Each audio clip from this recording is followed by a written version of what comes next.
warahmatullahi wabarakatuh. Selamat datang di podcast kita hari ini. Oh my god! Kali ini kita akan membahas tema yang sangat penting, khususnya untuk kita sebagai mahasiswa yang sedang mempersiapkan diri masuk dunia kerja, yaitu etika kerja. Namun, kita akan membahas lebih dalam tentang etika sebagai guru. Nah, pembahasan yang pertama, apa sih Bu Juli tentang etika kerja itu? Baik, kalau menurut saya etika kerja itu adalah sebuah kunci keberhasilan baik dalam dunia kerja maupun dalam kehidupan sehari. Nah, menurut Mbak Dila sendiri, apa itu etika kerja? Nah, kalau menurut saya Bu, etika kerja itu seperangkat nilai, prinsip dan sikap yang membimbing kita dalam menjalankan tanggung jawab di tempat kerja. Nah, ini itu mencakup hal-hal seperti kedisiplinan, tanggung jawab, kejujuran, dan juga menghormati orang lain, Bu.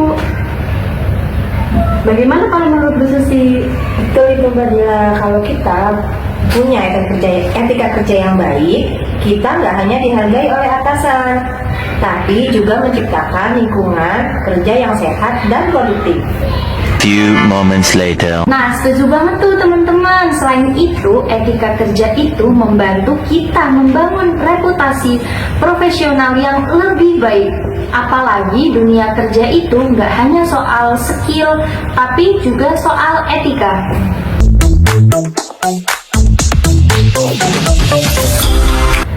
Sekarang kita bahas contoh-contoh tentang etika kerja yang penting. Yang pertama, disiplin. Menurut Bu Juli, mengapa sih disiplin itu penting? Oke, baik Mbak Rindi, menurut saya disiplin itu sangat penting karena menunjukkan bahwa kita itu menghargai waktu. Nah, baik waktu itu sendiri maupun waktu untuk orang lain. Misalkan datang tepat waktu untuk ke kantor atau menyelesaikan tugas sesuai dengan deadline. Oh my god! Nah, selain dari kedisiplinan itu, ada lagi yang penting, Bu. Apa itu? Nah, yang kedua ini ada kejujuran. Kalau kejujuran itu artinya itu fondasi dari kepercayaan. Kalau kita jujur, orang lain juga percaya sama kita. Misalnya mengakui kesalahan saat terjadi masalah daripada menyalahkan orang lain gitu. Jadi kita juga harus jujur gitu. Kalau menurut Bu Susi, apalagi yang lebih penting dari ini? Terakhir nih, kita harus memiliki kerjasama tim. Ini juga penting karena di tempat kerja kita nggak bisa kerja sendiri. Karena apa? Kemampuan untuk bekerja sama menunjukkan bahwa kita menghargai ide dan kontribusi dari orang lain.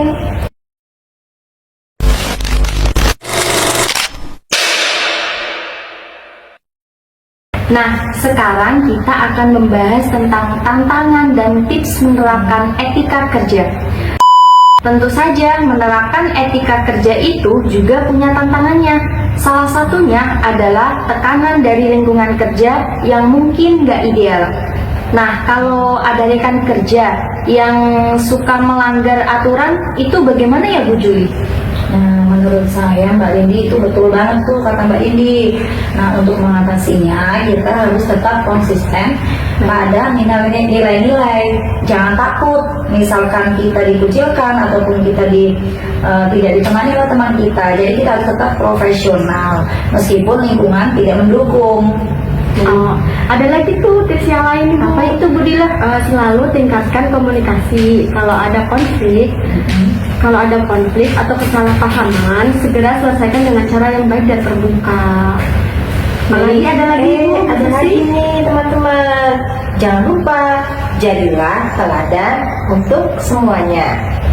Kadang perubahan positif itu di tempat kerja bisa dimulai dari diri kita sendiri. Betul sekali Bu Susi, setuju.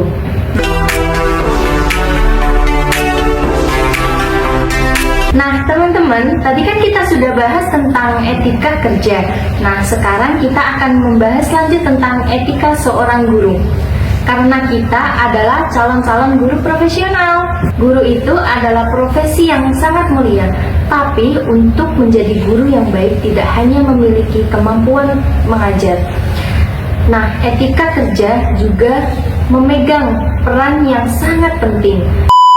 Baik, sebagai seorang guru, etika kerja itu sangatlah penting karena guru itu adalah panutan bagi murid-muridnya.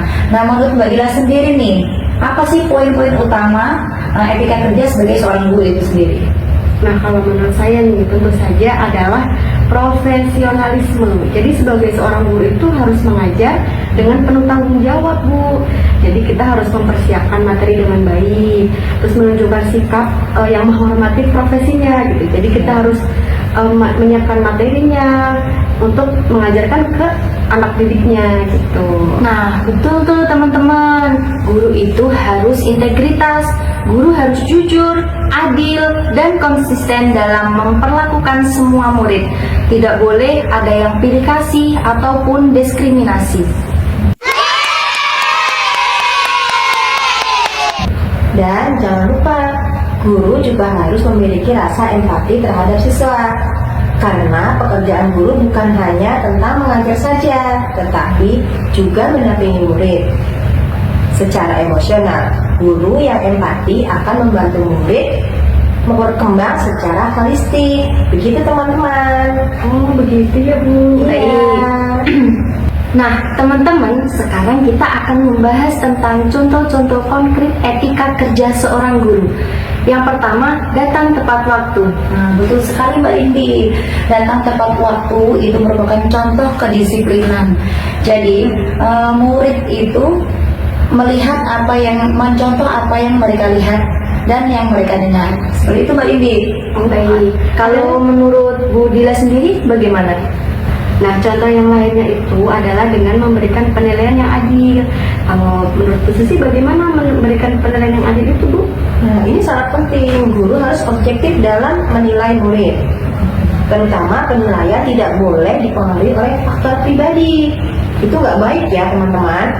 Seperti hubungan dekat ataupun prasangka yang tidak baik kepada orang tua murid ataupun murid itu sendiri. Nah, satu lagi nih yang sangat penting nih ya. Itu Bu Juli. Nah, guru juga harus menjaga komunikasi yang baik dengan murid-murid. Komunikasinya tentu saja dengan bahasa yang efektif, yang tidak menyakiti hati wali muridnya itu sendiri. Jadi, kalau menurut Mbak Dila nih, kenapa sih kita harus komunikasi efektif dengan wali murid itu? Karena pendidikan itu tanggung jawab bersama, Bu. Bukan hanya tanggung jawab seorang guru, tapi juga tanggung jawab guru dengan orang tua murid gitu. Jadi dengan menjalin komunikasi yang baik, guru dan orang tua bisa bekerja sama untuk mendukung perkembangan murid. Begitu, Bu. Oke, betul sekali Mbak Dila. Setuju dengan pernyataan Mbak Dila. Selanjutnya, tantangan dalam menjaga etika kerja guru. Menjadi guru yang etis itu tidak selalu mudah. Salah satu tantangannya adalah menghadapi tekanan kerja, seperti jumlah murid yang banyak atau kurangnya fasilitas. Benar nih Mbak Rindi, disinilah pentingnya memiliki komitmen seorang guru. Karena apa? Guru itu harus fokus pada tujuan utama mereka, yaitu membantu murid belajar dan berkembang. Nah, betul sekali tuh Bu Susi. Nah, selain itu, ada juga tantangan dalam menjaga hubungan profesional. Misalkan nih, kadang-kadang murid atau orang tua murid mungkin bersikap kurang sopan. Nah, kita sebagai guru harus tetap bersabar, tetap rendah hati, dan harus tetap menjaga profesionalisme kita. Seperti itu. Ada juga nih, Bu, tips yang lain. Jadi kita harus terus belajar. Dunia pendidikan itu kan terus berkembang, apalagi teknologinya kan semakin maju ya.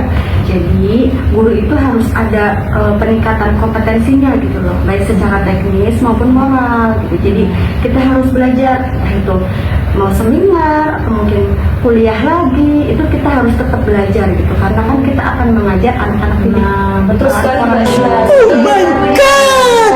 Nah, teman-teman, itu tadi pembahasan kita kali ini tentang etika kerja, khususnya etika sebagai seorang guru. Etika kerja yang baik bukan hanya menciptakan lingkungan belajar yang positif, namun juga memberikan pengaruh yang besar bagi generasi masa depan. Betul tuh teman-teman, karena guru yang etis itu menjadi teladan yang baik, tidak hanya bagi murid, tapi juga bagi masyarakat untuk dan semuanya.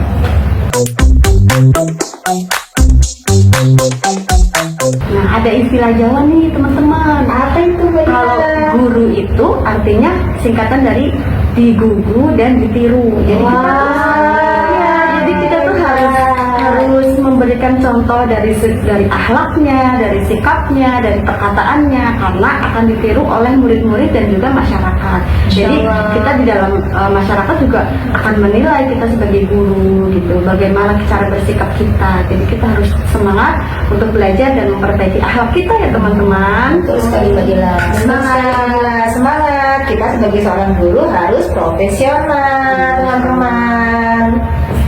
Terima kasih teman-teman sudah mendengarkan podcast kita hari ini. Semoga bermanfaat ya, terutama untuk teman-teman yang menjadi guru dan calon-calon guru di luar sana.